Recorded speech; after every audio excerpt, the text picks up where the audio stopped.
Hello, Narnach here. Welcome back to Path of Exile. We are standing in front of the Scepter of God. Time to kill Dominus. So this is just literally, I'm presuming, where we left off last episode. Was desperately compensating for something. After emptying my inventory, that is.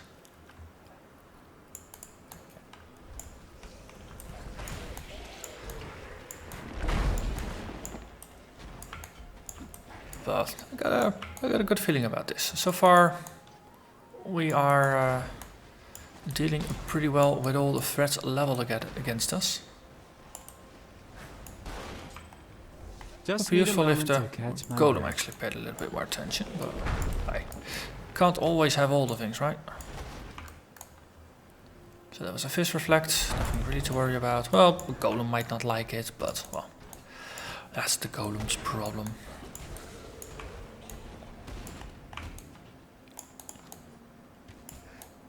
On the other hand, Golem's problem eventually becomes my problem, because then I have to recast it. Well, if that's all the problems you have, then you've got a pretty good life as it is.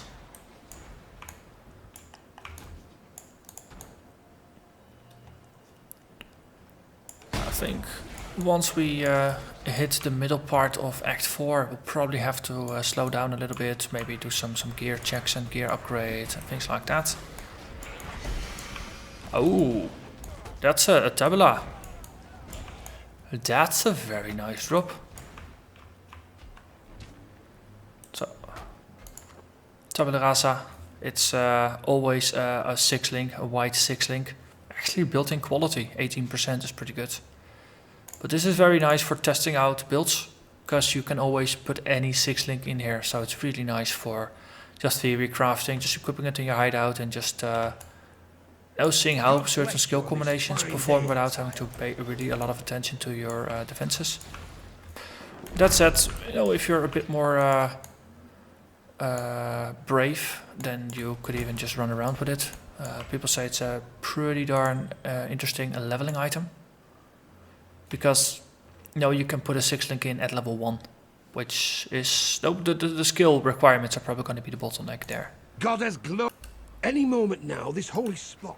Okay, so defend the thingamajig. Let's summon some skeletons to help us. It's gonna be more than enough things to kill to recharge. I don't cast the skeletons often enough anyway, so that's a good excuse. Just keep our defensive vortex up, and then we'll just cast more vortices along the lines. So let's put more minions in the air.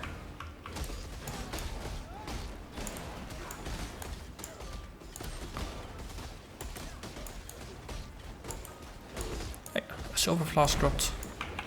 Don't see those very often. Hello there. Goodbye. And the Vaal Summon Skeletons is nearly recharged again, so we cast it twice during the battle and it's already nearly full.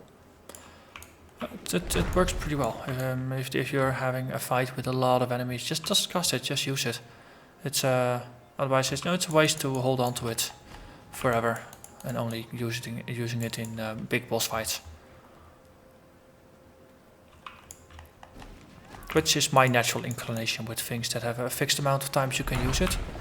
And then I hoard them because I want to use them for the right moment, and the end result is that you never really end up using them because you're always waiting for the right moment. Okay. Boom boom, and then we got Kaliga, who is throwing traps at me. Let's see, if I run around, I might actually rely on my Just regen need here. a moment to catch my breath. And she killed my Golem. Let's fix that problem. And I think she went down as well. Good, good.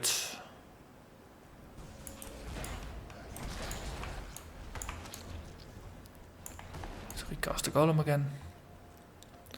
I might end up just swapping to a plus minion life gem on the Golem if I find one or buy one from Katarina. Because as a shadow, apparently you are not supposed to have minions.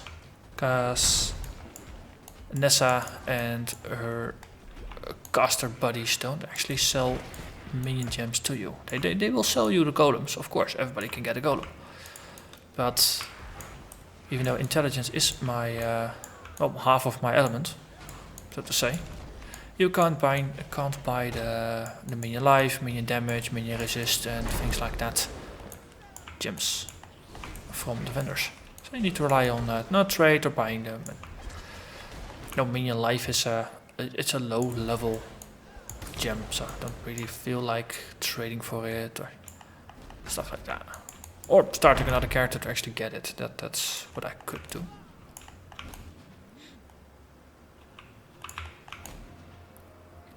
On the other hand, no, it does allow me to experiment with some things that are I might not usually go for, like the damage or the speed, because I do like minion life.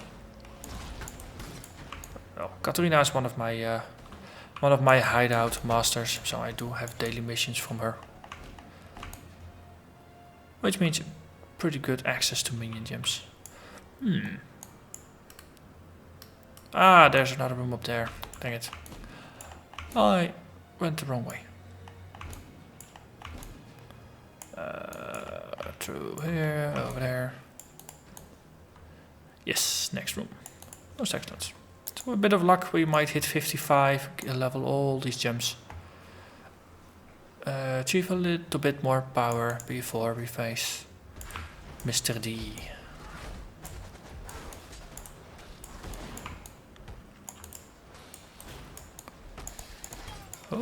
Well, I'm curious to see how the battle goes. I mean, we still have a bleeding removal flask with us. We have an instant heal, which is a bit creative. We got Sorrow of the Divine. That's probably going to be my main heal, just because it allows me to heal my energy shield.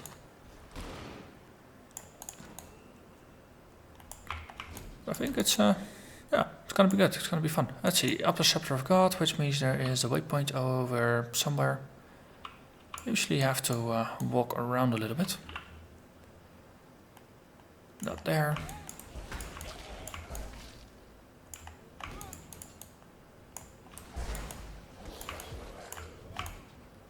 Okay. If I were a waypoint, where would I hide?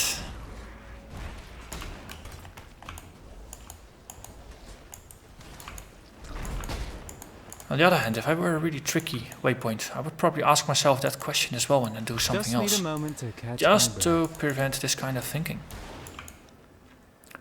So then the question becomes, is this a waypoint with an attitude? Is it a wily waypoint?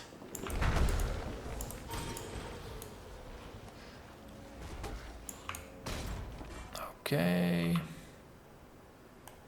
Well, we just end up doing a very exhaustive search on the entire map.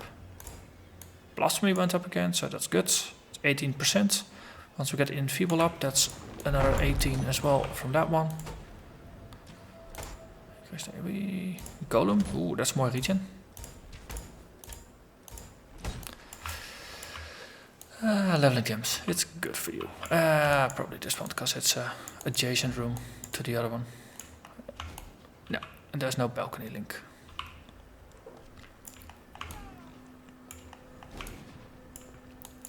But you can now cross walk quite a bit, teleport around a little bit, skip over these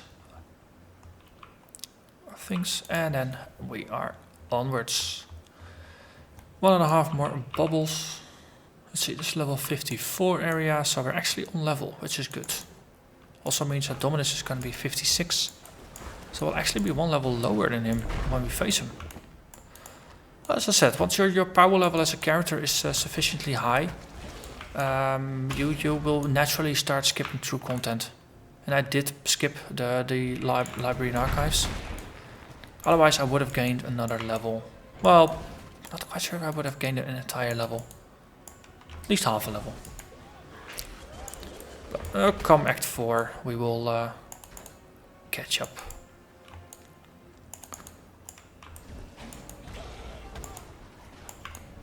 Probably end up just running the Dried Lake a couple times. And then we go into the mines.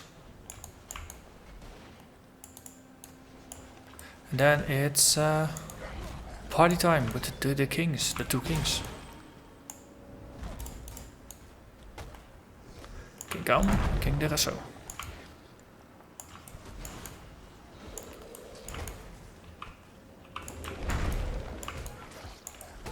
Let's see.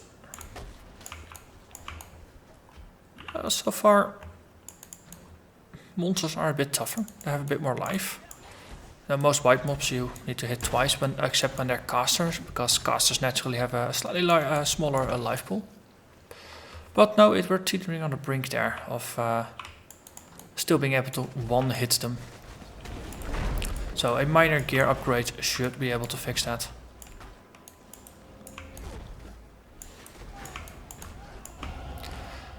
And as I said, the defenses is what matters the most right now. Group operations, so that's 1745 life. It's a bit lower than the 1800 I was expecting, but that's still good enough. I mean, if you add the energy shield and life together, that's still nearly 3500 health. Actually, it's over 35. So actually, it's over 3600 health.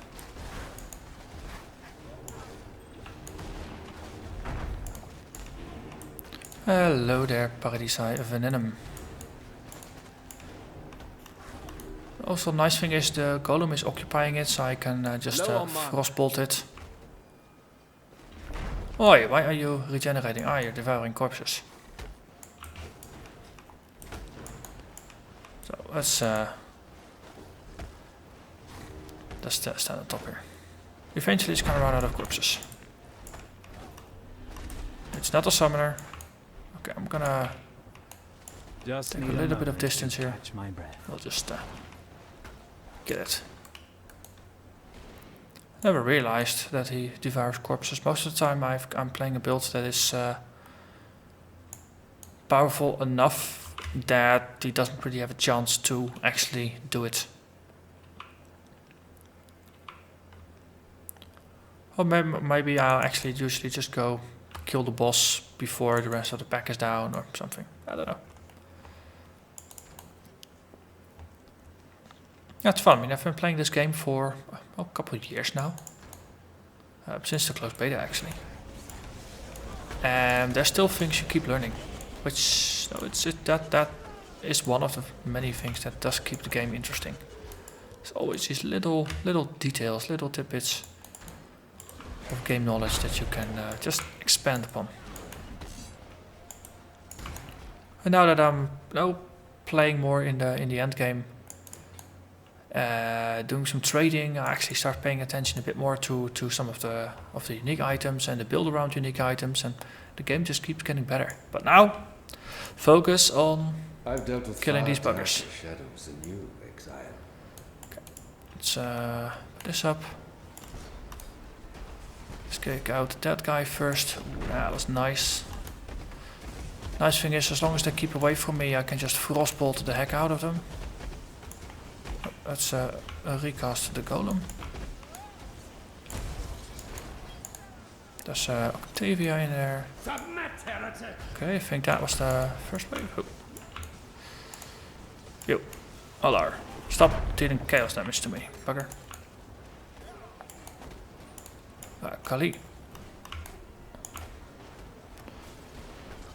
Yeah, as long as the action is far away from me, I can use Frostbite to my advantage to really hurt them. Have you ever seen the true face of God, Exile? Okay, now he comes down from his throne. Nightmare prevails. Oh no, you're cursing me. All the curse does is attract the mobs to me. Oh, hello there.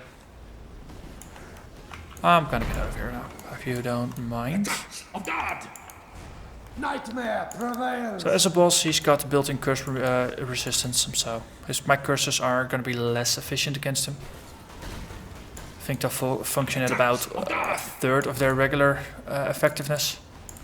Oh, also he killed my golem, you bugger. Ready. The light of divinity. Golem did nothing wrong to you, mister. Prevails. Oh, Hey, you teleported out of my Frostbolt. That's actually foul play. I'm calling foul play here. The light of divinity.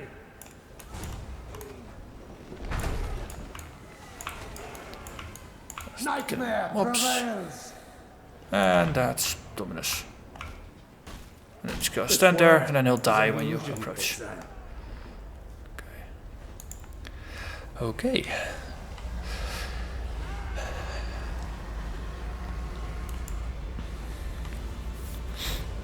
So he will be enfeebled, I hope, I think, I wish. I don't know.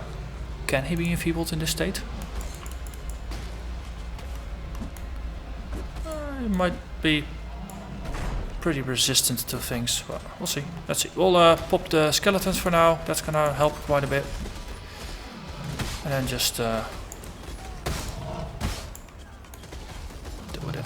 Hey, he's actually walking about, chasing after all the skellies. Oh, that's fun. Good thing is, if he's attacking skellies, he's not attacking me.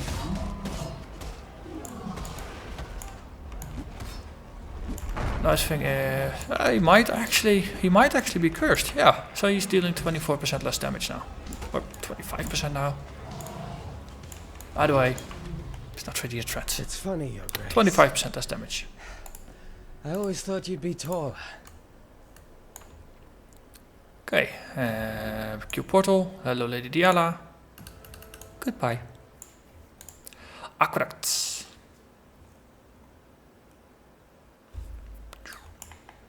Okay, let's summon the first golem. Single working boat in sight. More walking and killing for me then.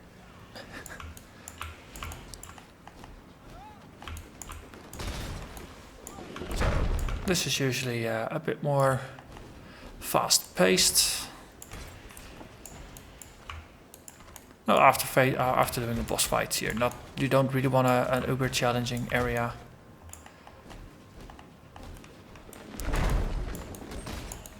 That would be kind of anticlimactic if you defeat Dominus with ease, and then here you die to a random rare.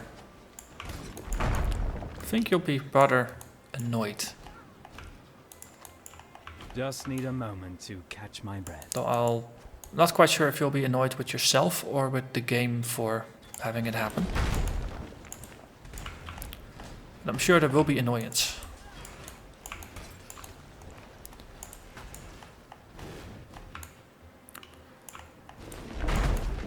Okay, so a dead end. Let's cross over. Cross the stream.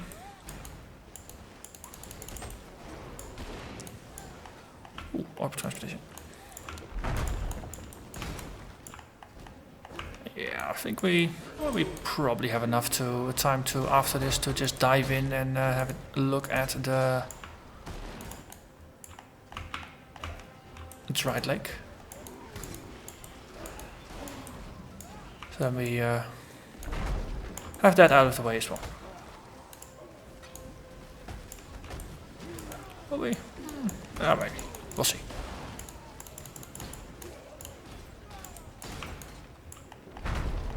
Might also be one to just start with next time and then do the mines afterwards. Then we have a full-length episode there. At some point I might also do a catch-up episode for some of the prophecies, because I've got Plague Maw 4, which I think wraps up that episode, that series. Feral Lord 4, I think that might also wrap up that chain. Yeah, those are the interesting ones.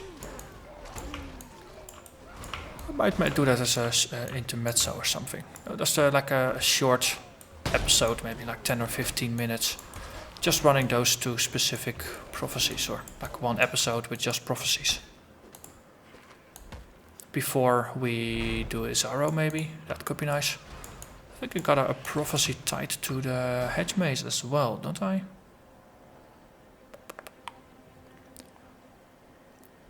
Corrupt. No. Oh, the Plague Maw is in the hedge maze. So we need to do that one anyway before we can do a Zaro, because there is a trial in the hedge maze.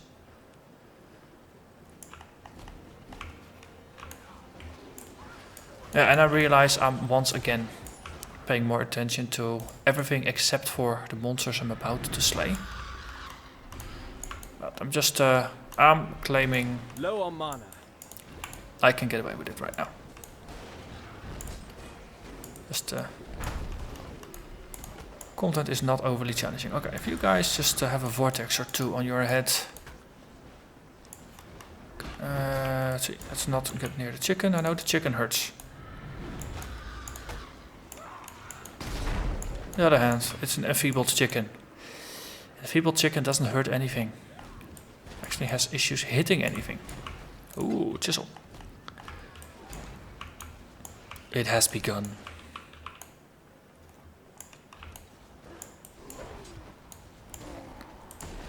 Boom, boom, boom. Yeah. Just need a moment to catch my breath. Yeah, looking at the episode length, I think it's a good call to actually end it once we reach town. Then next episode we can just do the Dried Lake in peace, because otherwise it would be a rushed bit, which is also not fun to do. No, Dried Lake, it's... no, I do enjoy it. I don't think I've run it enough that I'm bored of it. Which is good, because I actually have run it quite a bit, and usually my patience with rerunning areas is low. So, Lady Diala, what do you want from us? I think it's the same thing as last time, right? Hello there. You? Yes. So, next episode, Dried Lake and Mines. Then A Tale of Two Kings. Then an intermezzo where we do some prophecies and some final preparations before the Isara fight, then Isaro and then Malachi.